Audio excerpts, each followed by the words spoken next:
হলুদ দিয়ে ভিজিয়ে রেখেছিলাম 1 ঘন্টার ওপরে।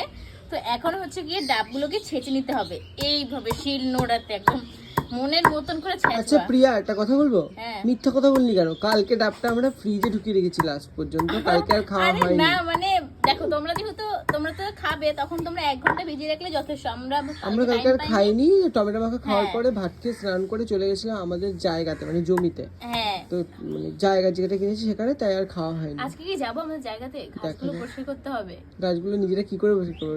কাছে নিয়ে যাবো, কিছু। চলো। বাবা।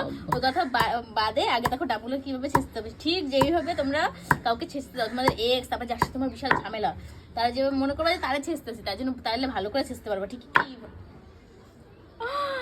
বেরিয়ে যাবে। আমি ভয় পেয়ে দুবারই এক্স বেরিয়ে গেল। আরে না, আমি ভয় পেয়ে গেছি। ডাবগুলোকে যে ছেঁচে নিচ্ছে এখন, ছেঁচে এইবার হচ্ছে গিয়ে আরো জিনিস ছেঁচতে হবে, তোমাদেরকে এখানে কিন্তু দেখাচ্ছি। ডাবগুলো ভালো করে ছেঁচে নিয়েছি আমরা। হ্যাঁ বাবা, এতক্ষণ টাইম লেগে গেল ডাবগুলো ছেঁচতে ছেঁচতে। আমি আমার শালিকে নিয়ে এসেছি আজকে আমাদের বাড়িতে, আলিঘাট বাড়ি। শালিকেও ডেলি ডেলি নিয়ে আসছে আজকাল, খুব শালির প্রতি টান উঠেছে। মানিটা কি? শালিকে